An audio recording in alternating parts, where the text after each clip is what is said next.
Bonjour et bienvenue si vous nous rejoignez sur la meilleure des émissions sur des chaînes YouTube en province du Nord Kivu et bienvenue si vous nous rejoignez chez vous. Mettre fin à des violences en République démocratique du Congo, plus particulièrement à l'est de la République démocratique du Congo. Quelles solutions envisagées par les autorités congolaises? Pour en parler aujourd'hui, nous recevons Ngulumira Amini, qui est secrétaire exécutif national en charge de la communication et l'information au sein du RCD-KML. Ngulumira Amini, bonjour et bienvenue. Bonjour Philippe, merci pour l'invitation. Je profite aussi de cette occasion pour saluer tous ceux qui nous suivent en ce moment.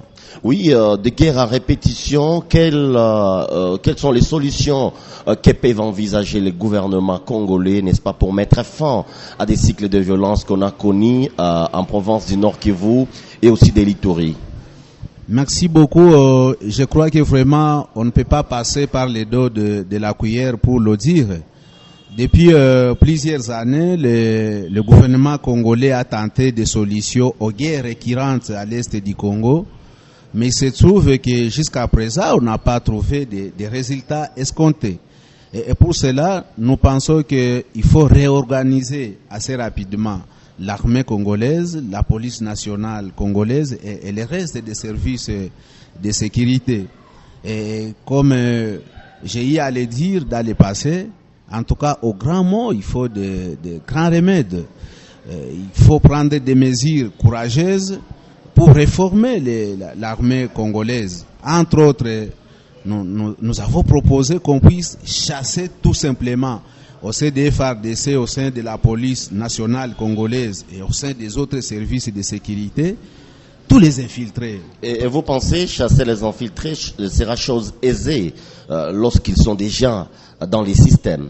Bon, on doit s'assumer, soit on fait le choix de rester dans cette incapacité notoire de trouver des solutions à nos problèmes sécuritaires, soit on prend des grandes mesures pour sauver les peuples congolais. Donc il faut risquer. Ah oui, je pense que vraiment il faut y aller. Donc ça doit être entouré, on n'a pas de choix. Soit on se dit que finalement nous sommes incapables de proposer des solutions, soit les solutions que nous pensons être les meilleures, nous puissions les appliquer. Donc nous sommes convaincus qu'il faut chasser les infiltrés au sein des FARDC. Ce n'est pas une faute, ce n'est pas une infraction. D'aider, il faut sanctionner sévèrement. Il faut chasser également tous ces officiers et militaires d'ERA qui collaborent avec les groupes armés parce que il y a aussi beaucoup de rapports qui sont connus. Clairement. Ils sont connus. Il y en a qui sont connus et il faut fouiller pour retrouver d'autres. Il faut les chasser définitivement au sein des FARDC.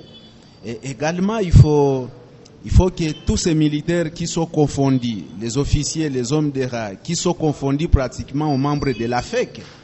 Moi, je me dis, oui, ces militaires qui sont pointés du doigt dans des commerces illicites. Ah oui, je parle d'aider. Il y en a qui ont les comptoirs des minéraux, il y a d'autres qui évoluent. L'affairisme est dans l'armée. Ah oui, dans les transports en commun, il y en a qui ont des stations de carburant et tout. Moi, je me dis finalement, ces gens, ils n'ont plus la place dans l'armée. Ils doivent être aussi chassés des FARDC, de la police nationale congolaise. Mais également, il faut prendre en considération par exemple, tous ceux-là qui vivent avec handicap, qui sont au sein des FARDC, les vieillards, ceux qui ont vieilli, doivent être retraités. Il faut les mettre dans les bonnes conditions. Et enfin, il faut recruter. Il faut recruter des jeunes. Ils doivent être bien formés, ils doivent être bien équipés.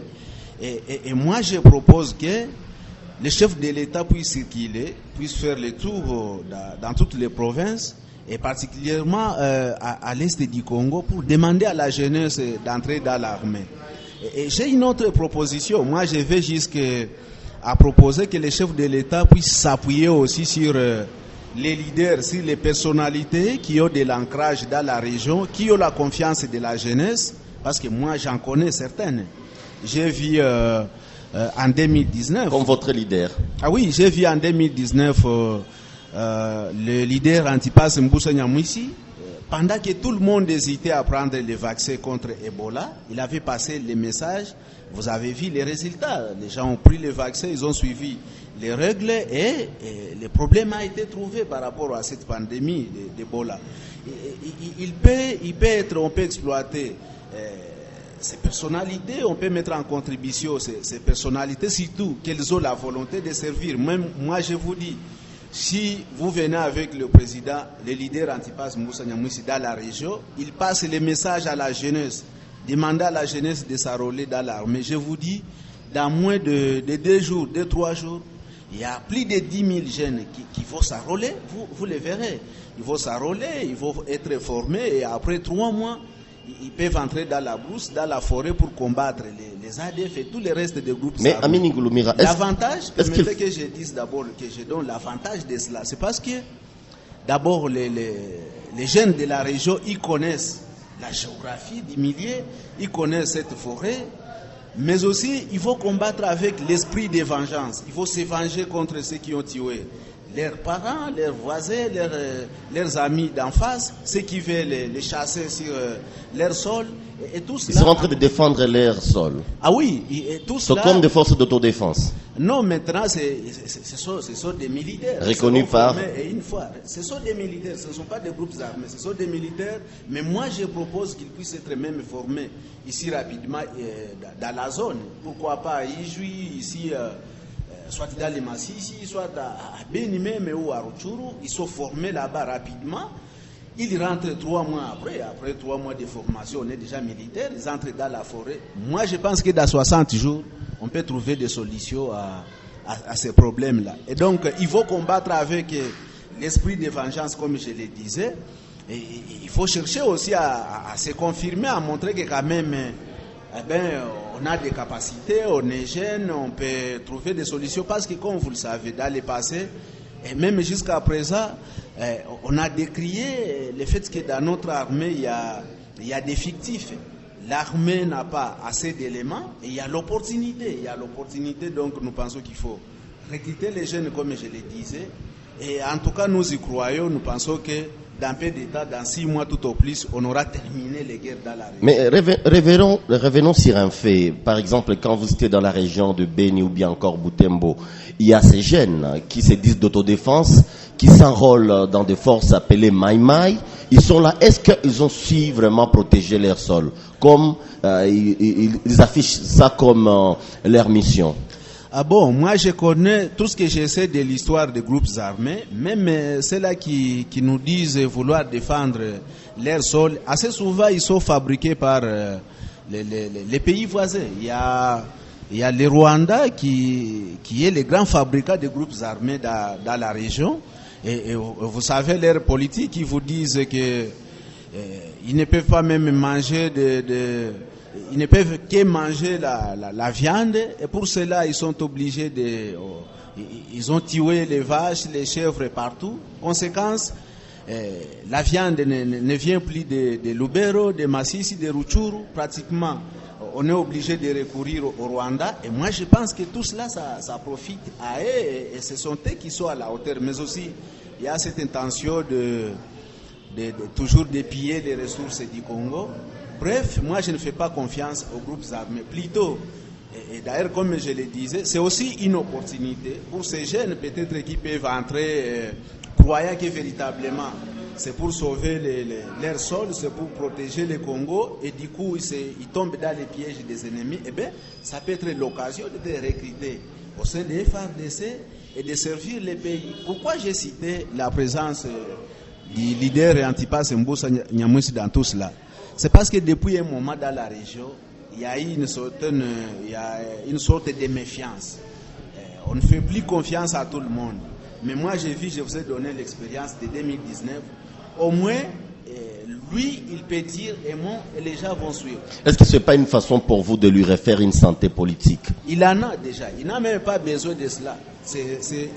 Il peut le faire seulement pour aider les pays. Et pourquoi attendre seulement l'appel du président pour qu'Antipas Mbusa Nyamwisi lance cet appel? Parce que nous voyons, il y a toujours cet appel aux jeunes à s'enrôler dans l'armée pour ne pas défendre l'intégrité du territoire national. Mais est-ce qu'il faut attendre seulement l'appel du président pour que Mbusa Nyamwisi se lance dans cette optique-là? Je crois dans son récent communiqué, dans sa récente déclaration relative à la situation sécuritaire à l'est du Congo, il a lancé les messages. Mais moi, je pense que ça peut produire beaucoup de fruits s'il venait. Et pour venir, vous savez, il s'agit de questions sécuritaires. Il faut l'appui du pouvoir, il faut l'accompagnement du pouvoir, parce qu'on risque aussi de désorienter, de déformer ce qu'il va dire.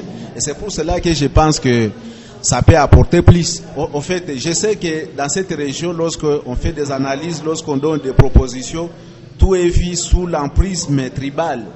Mais moi, vous savez, je ne suis pas de sa tribu, je suis de Parahavu, et lui, il est d'une autre tribu. Donc, j'ai dit cela parce que je suis conscient, je suis convaincu, connaissant la région, je sais que c'est quelqu'un qui a un mot à dire, je sais qu'il a la confiance de la jeunesse, je sais que s'il passe un mot, la jeunesse va tout de suite suivre, et bien, je pense que c'est une opportunité, on peut en profiter pour aider la République, parce qu'en réalité, les effectifs au sein des FARDC, le chef de l'État l'a dit, faut aussi des fonds. Donc, en vous entendre parler, Mbusa Nyamwisi serait aussi une solution face à tout ce qui se passe dans la région de Beni. Ah oui, j'ai dit non seulement dans la région de Beni, mais dans l'est du Congo, parce que je vous dis, vu leurs expériences, vu leur notoriété, vu leur volonté aussi de servir. Moi, je voudrais que les chefs de l'État soient courageux aussi, qu'ils puissent recourir à toutes ces personnalités. Il n'y a pas qu'elles, il y a d'autres personnalités qui peuvent aider la République. Eh bien, ça va profiter de toute façon à nous tous, à la République. C'est pas à une personne ou à une famille, non, c'est à tout le monde.